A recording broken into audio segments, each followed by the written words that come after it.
మన్నం వీరుడు అల్లూరి సీతారామరాజు గారి జిల్లాకి వచ్చినందుకు నాకు చాలా ఆనందంగా ఉంది. ఒక మహాత్ముడు నడిచిన నేల ఇది. గిరిజన ప్రజలకి అండగా ఉన్న ఒక మహానుభావుడి పేరు పెట్టిన నేల ఇది. ఆయన తిరుగాడిన నేల, ఆయన పోరాడిన నేల. ఆ నేలకి ఈ రోజున డోలీ రహిత గ్రామాలుగా ఉండాలి మన రాష్ట్రంలో, ముఖ్యంగా మన ఏజెన్సీ ప్రాంతాల్లో ముఖ్యమంత్రి గారు సంకల్పించారు. 2017లో కూడా పోరాట యాత్రప్పుడు నేను తిరుగుతా పాడేరు, అరకు ప్రాంతంలో, ఆంధ్ర ఒరిస్సా బార్డర్లో ఈ పర్యటన చేస్తా ముఖ్యంగా గిరిజన ప్రజల కష్టాలను అర్థం చేసుకునేవాడిని. ఆ రోజున గిరిజనుల ప్రజలకి నేను ఒకటే మాట ఇచ్చాను. అందరూ వచ్చి మా ఊర్లోకి రా, మా తాండాలోకి రా అంటే నేను ఒకటే చెప్పాను, నేను వచ్చి ఏం చేయలేను, నాకు అధికారం లేదు. అంటే నీకు అధికారం ఉన్నా లేకపోయినా పర్లేదు, నీ మనసులో పడితే ఏదో ఒక రోజు చేస్తామా కానీ నన్ను ఆ రోజు తీసుకుపోయారు. ఈ రోజున మీ అందరి ఆశీస్సులు, మీ అందరి దీవెనలు, ఈ రోజున నేను కూడా ప్రభుత్వంలో భాగస్వామ్యం అయ్యాను. పవన్ కళ్యాణ్ ప్రభుత్వంలో భాగస్వామ్యం అవడం అంటే ఇక్కడున్న ఒక సగటు గిరిజన యువకుడు, గిరిజన యువతి భాగస్వామ్యం అయినట్టు. నిన్న ఉన్నతాధికారులు కూడా చెప్తా ఉన్నాను, ఇప్పుడు ఇందాక కలెక్టర్ గారు కూడా చెప్తా ఉన్నాను, ఎందుకు నడిచాం, ఎందుకు పైకి ఎక్కామంటే డోలీ పట్టుకొని ఒక నలుగురు డోలీ పట్టుకొని ఒక ఇబ్బందుల్లో ఉన్న ఒక ప్రాణాన్ని పట్టుకెళ్ళడం ఎంత కష్టమో తెలుసు నాకు. అది అలాంటిది ప్రాణాలకి, గర్భిణీ స్త్రీలకి, వృద్ధులకి ఇబ్బంది వచ్చే పరిస్థితుల నుంచి సంరక్షించాలి. ఇక్కడ ఉన్న సమస్య, మొన్న ముఖ్యమంత్రి గారి దగ్గరికి వెళ్ళాం, కేంద్రంలో కూడా మాట్లాడాం, మన ఢిల్లీ పర్యటనలో కూడా దీని గురించి చర్చించాం. ఒకటే చెప్పాను, మాకు ఏజెన్సీ ప్రాంతం ఎక్కువ. మాకు ఈ అల్లూరి సీతారామరాజు జిల్లా అంతా దాదాపు 95% ముఖ్యంగా గిరిజన ప్రజలు, గిరిజన గ్రామాలు ఉన్నాయి. దీనికి ప్రత్యేకంగా దృష్టి పెట్టమని చెప్పాం. ప్రధానమంత్రి గారి పథకం, ప్రత్యేక కేంద్ర ప్రభుత్వం పథకం PM జన్మన్ అని, ప్రధానమంత్రి జనజాతి ఆదివాసీ న్యాయ మహా అభియాన్ అని. దీని కింద రోడ్లు కానీ, రోడ్లు సౌకర్యాలు కానీ వాటి కిందకు వచ్చే విధానం ఇది, ఈ పాలసీ ఇది. దాంట్లో భాగంగా 100 కంటే ఎక్కువ ఉండాలి ఆ జనాభా. 100 కంటే తక్కువ ఉంటే ఈ పథకం అమల్లోకి రాదు. సో మేము మాట్లాడుకొని ఇక్కడున్న కృష్ణతేజ గారితో కానీ, కలెక్టర్ గారితో కానీ, ఉన్నతాధికారులతో మాట్లాడి ఏం చేయాలి, ఇన్ని సంవత్సరాలైనా 70 సంవత్సరాలైనా ఇంకా డోలీలతోటి ఇబ్బందులు పడుతూ ఉన్నారు ప్రజలు, పైకి రాలేకపోతున్నారు, అవసరమైన అత్యవసర పరిస్థితుల్లో వాళ్ళకి ఇబ్బందులుగా ఉన్నాయని మాట్లాడుకుంటూ ఉంటే, ముందుగా పంచాయతీరాజ్ శాఖ తీసుకున్నందుకు నేను మీకు ఏదైనా చేయగలుగుతున్నాను ఈ రోజున అంటే, ఈ రోజున దాదాపు 105 కోట్ల రూపాయల 33 లక్షల రూపాయల రోడ్లను ఈ రోజున మనకి శంకుస్థాపన చేశాం. ఇది చేయగలిగానంటే ఇక్కడున్న యువకులు, పెద్దలందరూ కూడా మా కూటమి ప్రభుత్వాన్ని గెలిపించారు. 1 కాదు 2 కాదు మెజారిటీ. మీరు 164 సీట్లు ఇచ్చారు, మాకు 21 పార్లమెంట్ సీట్లు ఇచ్చారు. ముఖ్యంగా ఏజెన్సీ ప్రాంతంలో మనకి పార్లమెంట్ సీట్లు రాకపోయినా కానీ, ఇందాక జర్నలిస్ట్ సోదరులు అడుగుతూ ఉన్నారు, మీరు ఇక్కడ గెలవలేదు కదా, మీ కూటమి ప్రభుత్వం ఈ నియోజకవర్గంలో లేదు, ఈ పార్లమెంట్ నియోజకవర్గం మీ కింద లేదు అన్నప్పటికీ నేను ఒకటే చెప్పాను, ప్రజలు మాకు ఓట్లు వేసినా వేగిపోయినా మేము మీకోసం పనిచేస్తాం. అది ఎప్పుడు మీరు ఓట్ల కోసం మేము చేయలేం. ఈ రోజున ఇదే 105, 103 కోట్లు కనుక పెడితే దీనికి మొత్తం కలిపి 4,000 మంది లబ్ధి పొందుతారు, అంతే కదా అని మీరు ఊహించండి. 100 కోట్ల పైన పెట్టుబడి పెడితే కేవలం దీని ద్వారా లబ్ధి పొందేది 4,500 గిరిజనుల మటుకే. కానీ మేము ఎలా చూస్తున్నామంటే దీన్ని ఇక్కడ ఓట్లు వేయలేదు. అయినా కానీ వీటన్నిటిని అధిగమించి ఎందుకు వచ్చామంటే, ఇదే 100 కోట్లు ముఖ్యమంత్రి గారు తన నియోజకవర్గంలో పెట్టుకోవచ్చు, నేను కాకినాడలో పెట్టుకోవచ్చు, లేదంటే ఇంకో ప్రాంతాలకు పెట్టుకోవచ్చు. కానీ మీరు ఓట్లు వేసినా వేయకపోయినా ఎందుకు వచ్చాం ఇక్కడికంటే మీ కష్టాల్లో మేము పాలు పంచుకుంటున్నాం, భాగస్వామ్యం తీసుకుంటున్నాం, మీ కష్టాల్లో మీ కన్నీళ్లలో మేము ఉన్నామని చెప్పడానికి. ఇదే 105 కోట్లు పెడితే చాలామంది బ్రిడ్జి పెడితే ఒక హైవే కూడా ఒక ప్యాచ్ అయిపోద్ది, కీలకమైన బ్రిడ్జ్లు అయిపోతాయి. కానీ వాటన్నిటిని దాటి ఎందుకు పెట్టామంటే మీ కష్టాల్లో మేము ఉన్నాం. మీరు ఓట్లు గత ప్రభుత్వంలో ఆ పార్టీకి వేసినా కానీ మేము మనసు పెట్టి ఇక్కడికి వచ్చాం, మేము మీకు నిలబడతాం, ఆసరాగా ఉంటామని తెలియజేయడానికి ఇన్ని ప్రాజెక్టులు, ఈరోజు ఇన్ని రోడ్ ప్రాజెక్టులు మీకోసం పెట్టాం. ఈరోజు ఇప్పుడు మనం 19 పనులు ప్రారంభించాం, 98.85 కిలోమీటర్లు. దీంట్లో 105 కోట్ల 33 లక్షలు మనం జాతీయ ఉపాధి హామీ పథకం, దాంట్లో జాతీయ ఉపాధి హామీ పథకం నుంచి 72 కోట్ల 20 లక్షలు, 33 కోట్ల 13 లక్షలేమో పంచాయతీరాజ్ మనకి ఇంజనీరింగ్ శాఖ నుంచి. వీటికి లబ్ధి పొందేది 72 గ్రామాలు, జనాభా 4369 మంది. సరిగ్గా చెప్పాలంటే అనంతగిరి మండలం పినకోట గ్రామ పంచాయతీ గుమ్మంతి గ్రామం నుండి రాచకిల్లం గ్రామం మీదుగా రెడ్డిపాలెం గ్రామానికి పంచాయతీరాజ్ నిధులతోటి 5.5 కిలోమీటర్ల మేరకు 5.86 కోట్ల అంచనాతోటి తారు రోడ్డు నిర్మాణానికి పంచాయతీరాజ్ ఇంజనీరింగ్ విభాగం ద్వారా పనులు చేయడానికి ఈ రోజున శంకుస్థాపన చేశాం. దీనివల్ల 249 మంది లబ్ధి పొందుతారు. ఇందాక గ్రామస్తులందరితో మాట్లాడుతూ ఉన్నాను. నిజంగా యువత తలుచుకుంటే, గిరిజన యువత ముఖ్యంగా యువకులు మీరు తలుచుకుంటే మార్పు వస్తుంది. గత ఎన్నికల్లో 6 నెలల క్రితం యువత ఒక బలంగా ఒక మాట అనుకున్నారు, మార్పు రావాలి అని. మీరు మార్పు వచ్చింది, మీకు రోడ్లు పడ్డాయి. మార్పు వచ్చింది, పంచాయతీ సర్పంచులకి విలువ లేని పరిస్థితుల్లో పంచాయతీ సర్పంచులు భుజాలు తలగరేసి మేము సర్పంచులను చెప్పుకునే స్థాయికి మేము పెట్టాం. మొన్న ముఖ్యమంత్రి గారి దృష్టికి ఇదే తీసుకెళ్ళాను. ఇద్దరం ఒక గంట సేపు కూర్చున్నాం. గంట సేపు కూర్చొని మాట్లాడింది, మేము కూర్చొని వేరే ఏం మాట్లాడాలి, నేను మాట్లాడిందల్లా గిరిజన ప్రజల స్థితిగతుల గురించే మాట్లాడాం. మీకు ఆదాయం ఎలా పెరగాలి, రోడ్లు కనెక్టివిటీ ఎలా ఉండాలి, నీటి అవసరాలు ఎలా తీర్చాలి, కరెంట్లు ఎలా ఉంది, అలాగే అంగన్వాడీ కేంద్రాలు సరిగ్గా ఉన్నాయా, వాటి రిపేర్లు చేయాలా అని ఇవే మాట్లాడుకొని ప్రధానమంత్రి గారు వచ్చాక ఇలాంటి ఇలాంటి పాలసీల కింద ఇంతకుముందు 250 ఉంటే కానీ రోడ్లు పడేవి కావు. ప్రధానమంత్రి గారు వచ్చాక కనీసం 100 మంది ఉంటే చాలు రోడ్డు వేసేయమని చెప్పారు. ఆ పథకం కింద కొన్ని రోడ్లు. ఇది మన నరేంద్ర మోదీ గారికి మన కృతజ్ఞతలు చెప్పుకోవాలి. ఆయన సంకల్పం, అది ఆయన మహాసంకల్పం. అలాగే ముఖ్యమంత్రి గారి దృష్టికి తీసుకెళ్ళారు. సార్ కనీసం ఇన్ని గ్రామాలు ఉన్నాయి, 4612 పంచాయతీలు ఉన్నాయి, దాదాపు 2000 పైచిలుకు గ్రామాలు ఉన్నాయి. వీటికి మనం ఏం చేయగలం అంటే బడ్జెట్ ఎంత అని అడిగారు. ఆ రోజున మనం కలెక్టర్స్ కాన్ఫరెన్స్లో కలెక్టర్ గారు కూడా ఆ రోజు ఉన్నారు. అడిగినప్పుడు ఒకటే చెప్పారు, కనీసం 2869 కోట్ల రూపాయలు ఖర్చు అవుద్ది ఈ గ్రామాలన్నీ కలపడానికి. కానీ లబ్ధి చేకూరేది మటు చాలా తక్కువ మందికి. ప్రజలు చిక్కగా ఒక చోట ఉండరు కాబట్టి. అయినా కానీ ఆయన ఏం చెప్పారంటే కనీసం మనం ముందు వీటితో ప్రారంభిద్దాం, తర్వాత ఒక్కొక్క విడతగా ఒక్కొక్క సంవత్సరానికి 350 కోట్ల చొప్పున దీనికి పెట్టుబడి పెడదాం. అలాగే మిగతా డబ్బు కేంద్ర ప్రభుత్వం, నరేంద్ర మోదీ గారి నాయకత్వంలో కేంద్ర ప్రభుత్వం మనకి వచ్చే పథకాల నుంచి ఆ డబ్బుని ఇక్కడే ఖర్చు పెట్టిపోతున్నాం. సో మేము దీనికి ఎందుకు చెప్తున్నానంటే 70 సంవత్సరాల ఈ పాలనలో గిరిజన గ్రామాలని మిమ్మల్ని వదిలేశారు, గిరిజన ప్రాంతాలని అభివృద్ధి చేశారని చేయలేదని చెప్పట్లా ఉంది. దీనికి పార్టీలు కొన్ని పెడితే దీనికి బాగా పనిచేసిన అధికారులు కొంతమంది ఉన్నారు. ముఖ్యంగా ITDA, integrated tribal development authority, ఆ ఏజెన్సీని ప్రమోట్ చేసిన వ్యక్తి శంకరన్ గారు. ఈ రోజున ఐటీడీఏ గుర్తుపెట్టుకోవాల్సింది శంకరన్ గారి పేరు, ఐఏఎస్, ఆయన్ని నిరంతరం గుర్తుపెట్టుకోవాలి. మహానుభావుడు. అంటే ఒక అధికారికి ఒక నిజమైన ఒక రాజకీయ నాయకుడు కనుక అండ ఉంటే శంకరన్ గారు చేసి చూపించారు.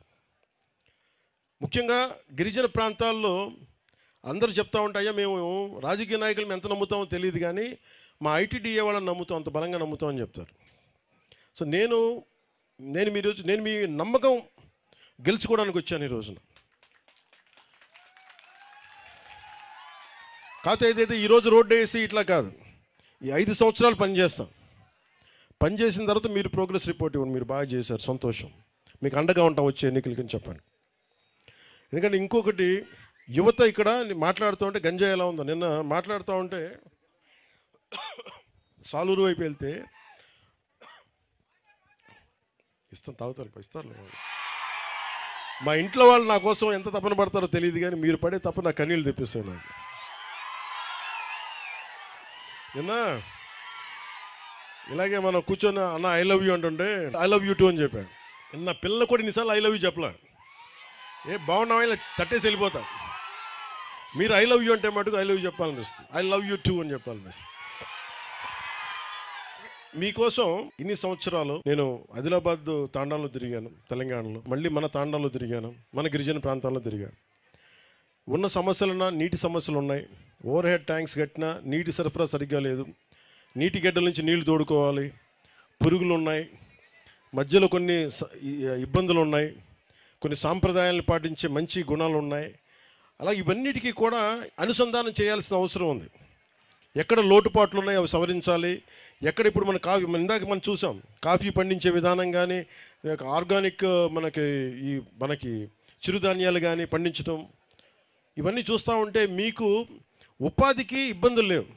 మీకోసం చేయాల్సిందల్లా ఒక శంకరన్ గారిలాగా ప్రతి అధికారి కనుక పనిచేస్తే, నిజంగా మీకు నిజంగా చెప్తున్నాను, డబ్బులు నిజంగా ఈ చెప్పాలి, నేను మనసు పెట్టకపోతే, ముఖ్యమంత్రి గారు కనుక మేమిద్దరం చర్చించుకోకపోతే ఈరోజు ఈ ప్రాజెక్ట్ రాదు.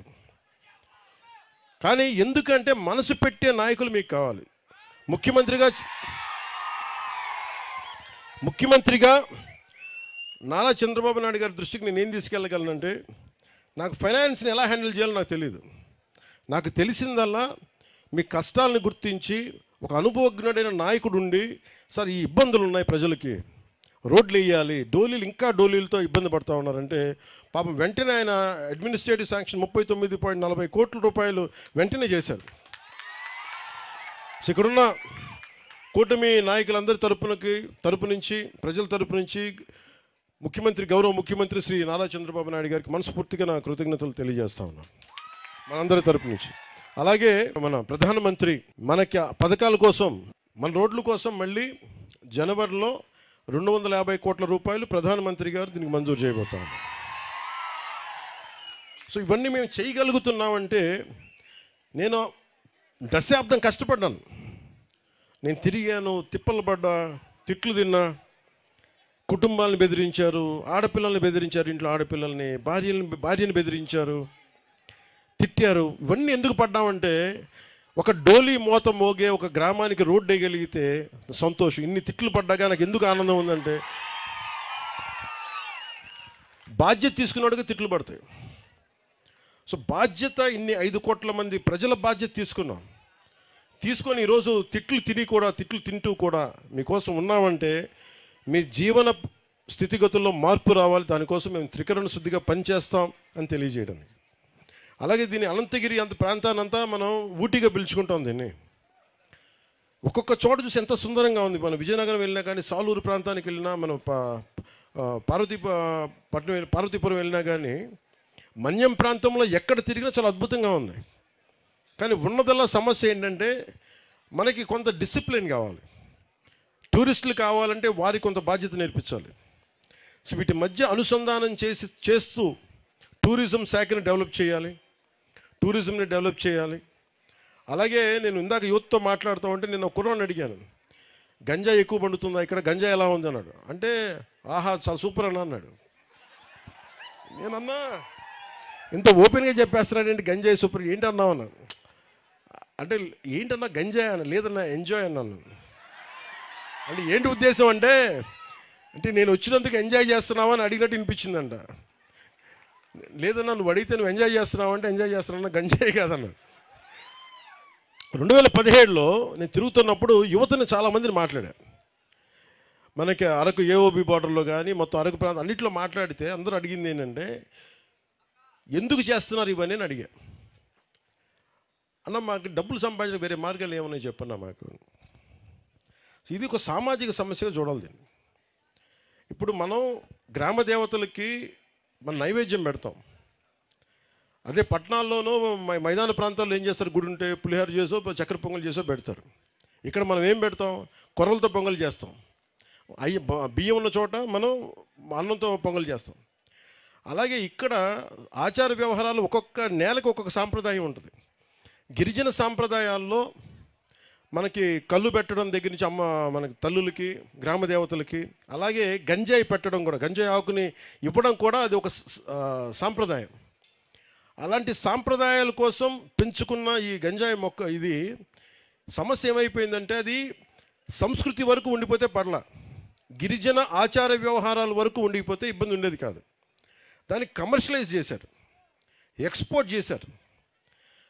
ఎకరాల్లో వేలాది హెక్టార్లు పండించడం స్టార్ట్ అయిపోయేటప్పటికీ ఆంధ్రప్రదేశ్ ఈ రోజున గంజాయికి నెంబర్ 1 క్యాపిటల్ అయిపోయింది. మనం అనుకోవచ్చు ఏం జరుగుద్ది, గంజాయి మనకు మొక్క వేస్తాం పోద్దంటే. దీనివల్ల ఏం జరుగుతుంది అంటే చాలామంది యువత పాడైపోయి తాగేసి చిన్నపిల్లలకి చాక్లెట్ల రూపంలో ఇచ్చేసి, మొన్న ఈ మధ్యన కడపలో అనుకుంటా టీచర్ మీద తిరగబడి పిల్లలు కొట్టేశారు, గుండెల మీద కొడితే చనిపోయారు ఆయన. దానికి కూడా ఈ మత్తుమందు ప్రభావం ఉందనేది పోలీసులు ఆ దిశగా కూడా ఆలోచిస్తున్నారు. అందుకని గంజాయి సాగుని మనం నిలువరించాలి. కానీ అలాగే నేను ఆలోచిస్తుంది ఏంటంటే, ముఖ్యమంత్రి గారి దృష్టి కూడా తీసుకెళ్ళి దీన్ని ఒక సామాజిక సమస్యగా కూడా చూడాలి. అందుకని టూరిజం మీకు మేజర్ మనీ అవుద్ది. మీరు కనుక టూరిజంని కనుక మీరు అప్లై చేసుకుంటే, ఉదాహరణకి మనకు 20 గ్రామాలు ఉన్నాయి. 20 గ్రామాల్లో మీరు 2 ఇళ్ళు కనుక ఒక హోమ్ స్టే లాగా అదే ఇల్లు బాగా కట్టి, అదే మట్టి బాగా కట్టి కనుక ఇవ్వగలిగితే, ఎవరైనా బయట వాళ్ళు వస్తే ఒక 2 రోజులు ఉంటే మీకు డబ్బు వస్తాయి. మీ చిన్న గ్రామాలకి డబ్బు వస్తాయి. మీరు చుట్టుపక్కల ఏదైనా తీసుకెళ్తే మందు మాకులు మనం కూర్చోబెట్టి ఆయుర్వేదిక్ మొక్కలు వేస్తే దానివల్ల కొంటే డబ్బులు వస్తాయి. ఇప్పుడు నేను ఇందాకెళ్ళి ఒక 1000 రూపాయలు 1500 రూపాయలు పెట్టి ఆ మొక్కలు కొనుక్కున్నాం. సో మనం చాలా చెయ్యొచ్చు. సో మీకు గంజాయి అనేది అది మీకు ఆదాయానికి మార్గం కాకూడదు. నేను యువతకు అదే కోరుకుంటా ఉన్నా. సంపాదించడం చాలా తేలిగ్గా ఉంటుంది, కానీ దాని ద్వారా వచ్చే దుష్ఫలితాలు మటుకు చాలా లోతుగా ఉన్నాయి. అందుకని ముఖ్యంగా అందరూ ఉన్నారని నేను చెప్పట్లేదు, కానీ గంజాయి సాగు చేస్తున్న యువతకి నా అప్పీల్, నా విన్నపం ఏంటంటే, దయచేసి మీకు ప్రత్యామ్నాయ మార్గాలు కల్పిస్తాం. దాన్ని కొంచెం మీరు ఆలోచించి దాన్ని దయచేసి ఎంకరేజ్ చేయకుండా మీరు దృష్టిలో ఉంటారని నేను మీకు వేడుకుంటా ఉన్నాను. ఒక్క నిమిషం చెప్పండి, మళ్ళీ చెప్పండి. పంట రేటు పెంచాలా? ఓకే, నాకు అర్థమైంది. కాఫీ, పసుపు, ఈ మిరియాలు, స్పైసెస్ అన్నీ మనకేం లే, 1000 గజాల్లో కూడా చాలా ఒక 4 మంది బతికే అంత ఆదాయం ఉంటుంది. నీటి సమస్య లేదు. మొక్క మొలవని చోట కూడా నీటిని పట్టుకోగలరు. గాలిలో ఉండే తేమని ఇలాగే మన బంతి ఎలా కట్టారో, బంతి దారాలు ఎలా కట్టారో, బంతిమాల అలాగే చైన్లు వేలాడి తీస్తే ఆ గాలి వెళ్తూ ఆ గాలిలో ఉన్న తేమ పట్టుకునేది, నీటిని పట్టుకునే టెక్నాలజీ కూడా ఉంది. మన గిరిజన గ్రామాల్లో మనకి ఇంత నీటి గేట్లు ఉన్నాయి. నీటికి ఇబ్బంది పడతా ఉంటే నిజంగా దీనికి కావాల్సింది ఏంటంటే, మీకోసం త్రికరణ శుద్ధిగా పనిచేసే వ్యక్తులు కావాలి మీకు. మనకి ముఖ్యమంత్రి గారు ఉన్నారు, నేను పని చేయడానికి నేనున్నాను మీ దగ్గర. మీ కష్టాలు నిన్న విజయనగరంలో కూడా చెప్పాను. నేను ప్రతి 2 నెలలకి 15 రోజులు మన మన్యం ప్రాంతంలోనే తిరిగి మీకు సాధక బాధలు అన్నీ తెలుసుకొని, ఎందుకంటే మీరు గంజాయిని మీరు వదిలే వరకు నేను మిమ్మల్ని వదలను. మీ జీవితాలు, మన గిరిజన ఆడబిడ్డల జీవితాలు బాగయ్యే వరకు నేను అప్పుడుగా రిటైర్ అవ్వను. మీరు సంతోషంగా ఉండాలి. మీరు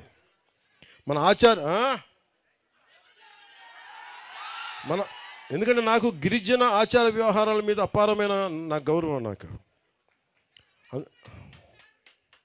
సో మీ అందరికీ నేను మీకోసం పనిచేసే మీ ఇంట్లో వాడు ఒకడు ఉన్నాడు అనుకోండి. ఇక్కడ నేను ఎందుకు నడిచానో కూడా చెప్తా.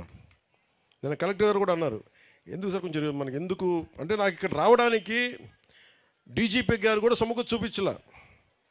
మబ్బు పట్టేసింది, ముసురుగా ఉంది, లేదంటే మనకి ఫాగ్ ఉంది, మంచు తెరలు ఉన్నాయి, లోపలికి వెళ్ళాలి, ఎలాంటి ఇబ్బందులు ఉంటాయి, మాకు రైట్గా లేదనేది నాకు ఒత్తిడి పెట్టిన మీరు కావాలంటే తర్వాత వెళ్దురు కానీ మళ్ళీ అంటే నేను చెప్పాను, ఈరోజు అనుకున్నా మా వాళ్ళ కోసం నేను ఈరోజే వెళ్తాను. అంటే ఒక మంచి పని చేయడానికి ముహూర్తాలు ఉండవు. రోడ్డు వేయడం మంచి పని, దాహం తీర్చడం మంచి పని, అంగన్వాడీ బిల్డింగ్స్ కూలిపోతే వాటిని తిరిగి కట్టడం మంచి పని. మంచి పని చేసేవాడికి ఆపద ఉండకూడదు, ఉండదు. ఇదే నా నమ్మకం. ఇక నేను పుట్టినప్పటి నుంచి నేను ఎవరికి ద్రోహం చేసిన వ్యక్తిని కాదు. అందరూ బాగుండాలని కోరుకునేవాడిని, రాష్ట్రం బాగుండాలని తపన పడేవాడిని, దేశం బలంగా ఉండాలని కోరుకునేవాడిని. ఆ బలంగా ఉండాలని కోరుకునేవాడిని కాబట్టి రాగానే మన పంచాయతీలకి అప్పుడు దాకా 200, 300 ఉండే మన స్వాతంత్ర దినోత్సవకి జరుపుకోవడానికి ఇచ్చే డబ్బులు 100ని 10,000 చేసాం, 250ని 25,000 చేసాం మనం. అంతే కదా. అంటే నేను మనందరి దేశ క్షేమం, సమాజ క్షేమం, మన క్షేమం కోరుకునేవాడిని. సో మేము కోరుకునేదల్లా మేము ఇక్కడున్న నాయకులందరూ కూడా, వేదికపైన ఆశల నాయకులు కానీ ఉన్నతాధికారులు కానీ అందరం కూడా పనిచేయడానికి సంసిద్ధంగా ఉన్నాం. నాకు మీ నుంచి మిమ్మల్ని కోరుకునేది మీరు కొంచెం సహకరించండి. ఒకసారి ఒక కొత్త ఆలోచన వచ్చినప్పుడు మీకు ఇబ్బందిగా ఉండొచ్చు, మీరు చెప్పండి. ఇలాంటి సెమినార్స్ ఇలా కూర్చొని మాట్లాడుకుని సభలు పెట్టుకుందాం. మీకు ప్రభుత్వం తరపు నుంచి మీకు ఏమైనా ఇబ్బందులు ఉన్నాయి, లేదంటే నాయకులు తీరు నచ్చలా, అధికారులు తీరుతెన్నులు నచ్చలా, మీరు మొహమాటం లేకుండా చెప్పండి. నన్ను ఎన్నోసార్లు తిడతారు కదా, నువ్వు సరిగ్గా చేయలేదు. నేను భరిస్తాను. ఎందుకు భరిస్తానంటే నేను పని చేయడానికి ఒప్పుకున్నా. ఒకసారి లేనప్పుడు, కుదరినప్పుడు కూడా నేను చెప్తాను మీకు.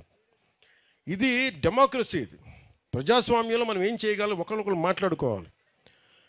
ప్రభుత్వాన్ని నడిపే వ్యక్తులు వాళ్ళ సమస్యలు తెలుసుకోవాలి. మీ సమస్యలు విన్నప్పుడు కూడా మేము ఎంత అసాధ్యాలు కూడా మేము చెప్తాను మీకు. అందుకనే కొన్నిసార్లు వెంటనే రోడ్డు వేసామంటే వెంటనే రోడ్డు వేయడానికి టెండర్ పిలవడానికి 45 రోజులు పడుద్ది. అందుకే నేను చెప్పాను, ముందస్తుగా కొన్ని రోడ్లు ఏమేమి చేయగలరో చేసేయాలంటే ఇలా మనకి ఆగమేఘాల మీద చేస్తున్నాం అది. అందుకని మీ సహాయ సహకారాలు కావాలి.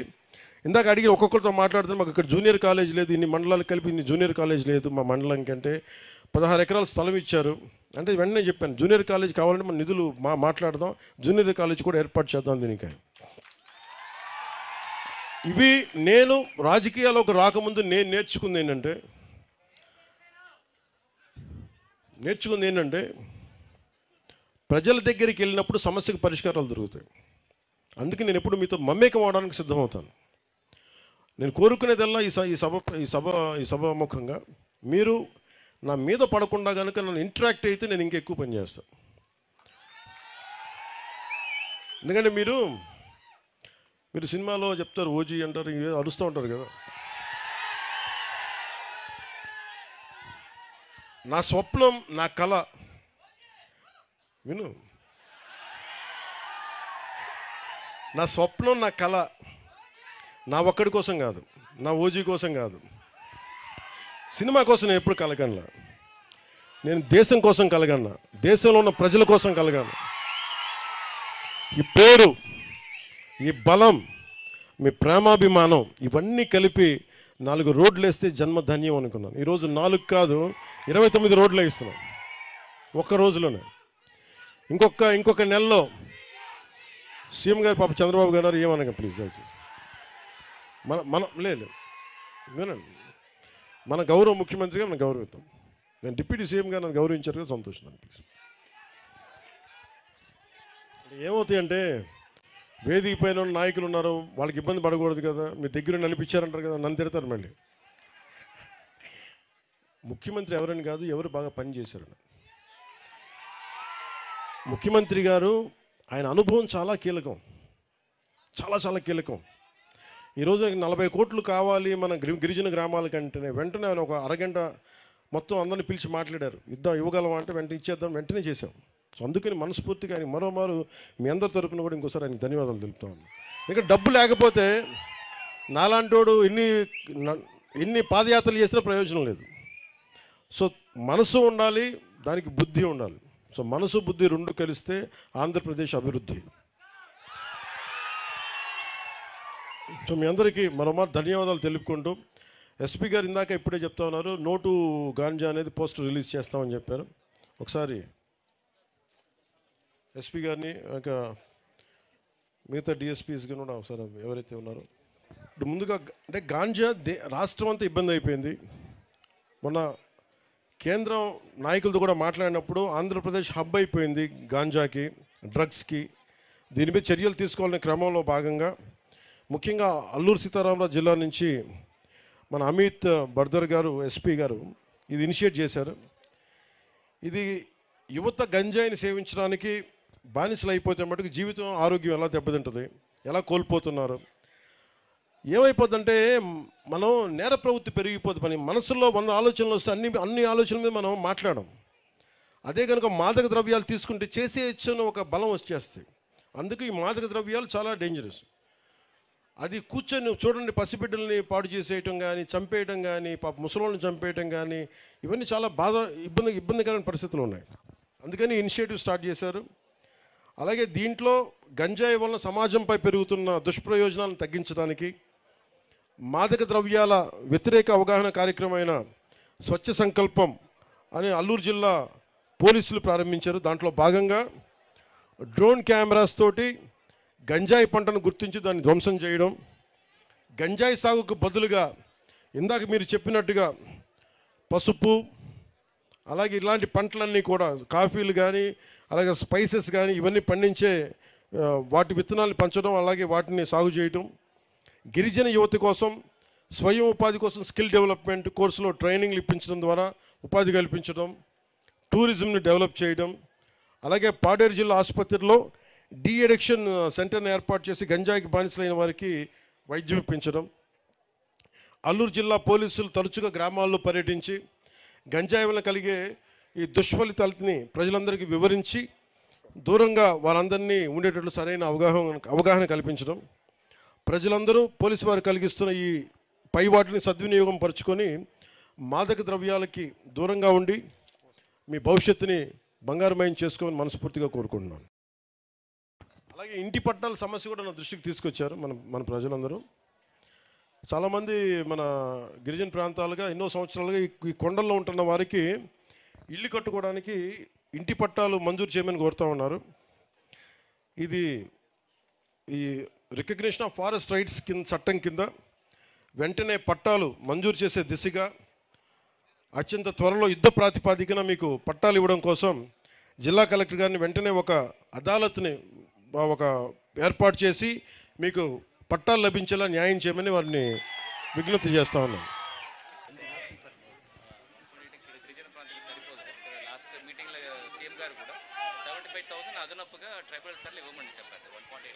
$1.8 1,80,000 సరిపోవట్లేదు, అదనంగా ఇంక ఇమ్మని కదా, అదే కదా మీరు అడిగేది.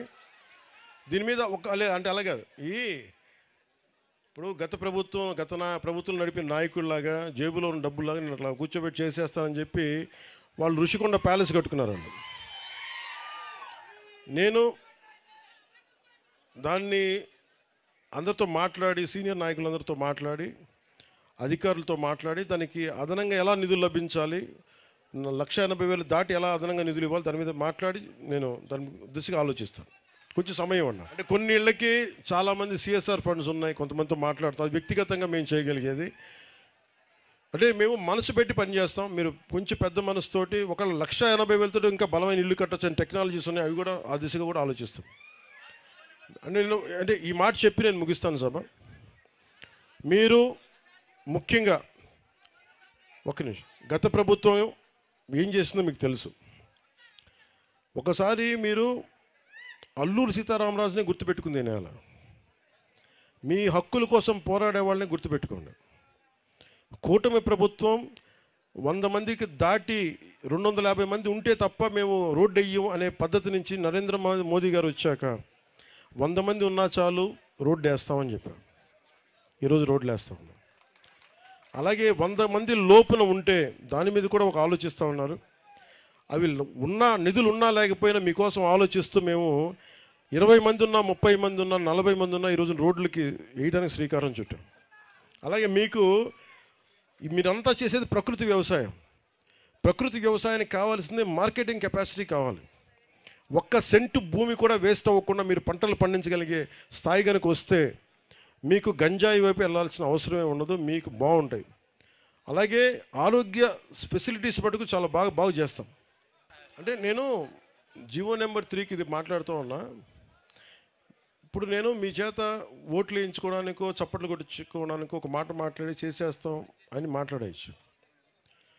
కానీ మనం సుప్రీంకోర్టులో కొన్ని హైకోర్ట్స్లో ఉన్నప్పుడు కొంచెం జాగ్రత్తగా వ్యవహరించాల్సిన పరిస్థితి ఉంది.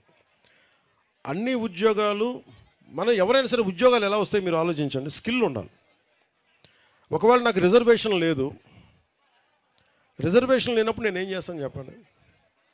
స్కిల్ డెవలప్ చేసుకొని వెళ్ళాలి. రిజర్వేషన్ వచ్చే వరకు వెయిట్ చేయడం నాకైతే భయం వేస్తుంది నా జీవితం. సో నేను మీరు చెప్పిన GO3 ఏదైతే ఉందో దాని గురించి ముఖ్యమంత్రి గారి దృష్టికి తీసుకెళ్తాను. ఈ లోపు మీరు ఆర్థికంగా ఇబ్బంది పడకుండా మీకు స్కిల్ డెవలప్మెంట్ చేస్తే మీకు ఫలితాలు వస్తాయి, మీకు ఆర్థికంగా బలోపేతం అవుతారు. మీలో నేను మొన్న పోయినసారి అరకుకు పోయినప్పుడు ఒక కుర్రోడికి మార్షల్ ఆర్ట్స్ వచ్చు, మలేషియాలోకి వెళ్దామంటే అన్న నాకు సపోర్ట్ చేయట్లేదని. అలా ఎంతమంది మీరు ప్రతిభ మీలో ఎంతమంది ఉందో మీకేం తెలుసు? మిమ్మల్ని మౌంటైనీరింగ్ పంపించామనుకోండి, మీరు ఒకటి తెన్సింగ్ నార్కేలా ఉన్నారేమో. మీ ప్రతిభ పాఠవాల్ని బయటికి, మీ సమర్థత బయటికి తీయాలి. మీరు గొప్ప రన్నర్స్ ఉన్నారేమో, మ్యారథాన్ రన్నర్స్, గోల్డ్ మెడలిస్ట్ సాధించగలరేమో, మీరు గజీతగాళ్ళు ఉన్నారేమో, సైంటిస్టులు ఉన్నారేమో, లేదంటే గొప్ప IASలు IPSల స్థాయి ఉందేమో, గొప్ప పోలీస్ అధికారుల స్థాయి ఉందేమో. ఇవన్నీ మనకు తెలియదు కదా. అందుకని ఈ ప్రభుత్వం పెట్టింది ఏంటంటే స్కిల్ డెవలప్మెంట్ మీద దృష్టి ఎక్కువ పెట్టింది. హక్కులతో పాటు, జీవోలతో పాటు, కాన్స్టిట్యూషన్ పరంగా, రాజ్యాంగ పరంగా ఎలాంటి హక్కులు లభించేలాగా ముందుకు తీసుకెళ్ళడంతో పాటు స్కిల్ డెవలప్మెంట్ చాలా బాధ్యతగా తీసుకున్నాం. అందుకనే నేను కోరుకుంటుంది ఏంటంటే ఇక్కడ సినిమా పరిశ్రమ కూడా రావాలి. వీళ్ళు ఎవరో బయట దేశాలకు పోతూ ఉన్నారు. ఆ డబ్బులు కనుక ఇక్కడికి వస్తే ఇక్కడున్న 50 మంది ఆడపడుచులకు కానీ ఇక్కడున్న 25 మందికి ఒకరోజు షూటింగ్ చేస్తే డబ్బులు వస్తాయి మనకి. సో ఇట్లాంటివన్నీ ఆలోచించి నేను టూరిజంను కూడా డెవలప్ చేయాలి, విదేశీయులు రావాలి, ఇవన్నీ ఆలోచించి మేము ముందుకు వెళ్తా ఉన్నాం. మీ సహాయ సహకారాలు కావాలి, మీరు అండదండలు కావాలి, మీకు అభివృద్ధి కావాలి. మనస్ఫూర్తిగా కోరి మీకోసం నిరంతరం పనిచేస్తామని తెలియజేసుకుంటూ ఇక్కడికి వచ్చిన కూటమి నాయకులందరికీ పేరు పేరున తెలుగుదేశం, జనసేన, భారతీయ జనతా పార్టీ నాయకులందరికీ, సర్పంచులకి, ప్రతి ఒక్కరికి పేరు పేరున ధన్యవాదాలు తెలుపుకుంటూ వేదిక పైన ఉన్న గౌరవ ఎమ్మెల్యేలు గారికి, ఎమ్మెల్యేస్ అందరికీ కూడా నా నమస్కారాలు, హృదయపూర్వక ధన్యవాదాలు తెలియజేసుకుంటూ ఈ కార్యక్రమాన్ని ఇంత విజయవంతంగా చేసిన మన కలెక్టర్ గారికి, SP గారికి, ఉన్నత పోలీస్ అధికారులందరికీ కూడా ధన్యవాదాలు తెలుపుకుంటూ నిన్నటి నుంచి ఈ రోజు దాకా దారి పొడుగున ఉన్న ప్రతి కానిస్టేబుల్ కూడా చేతులెత్తి నేను నమస్కరిస్తాను. సో మనస్ఫూర్తిగా మీ అందరికీ, అలాగే ఈ రోజున నేను ఒక మాట చెప్పి ఫండ్స్ సరిపోవట్లేదంటే ఉన్న ఫండ్స్లో ఎలా అడ్జస్ట్ చేయొచ్చని ప్లాన్ చేసిన కృష్ణతేజ గారికి, PS మధు గారికి, OSD వెంకటకృష్ణ గారికి కూడా మనస్ఫూర్తిగా ధన్యవాదాలు తెలియజేసుకుంటూ మరోమారు ప్రధానమంత్రి గారికి నా ప్రగాఢమైన కృతజ్ఞతలు తెలియజేసుకుంటూ ఈ కార్యక్రమాన్ని ఇంత తక్కువ సమయంలో మాకు అవకాశం ఇచ్చి పెట్టుబడులకి మాకు నిధులు సమకూర్చిన గౌరవ ముఖ్యమంత్రి గారికి, శ్రీ నారా చంద్రబాబు నాయుడు గారికి మనస్ఫూర్తిగా ధన్యవాదాలు తెలియజేసుకుని సెలవు తీసుకున్నాను. జై హింద్. ఇందాక ముఖ్యంగా ప్రెస్ సోదరులకు చెప్పాను, నేను మీకే ముందు కృతజ్ఞతలు తెలియజేశాను.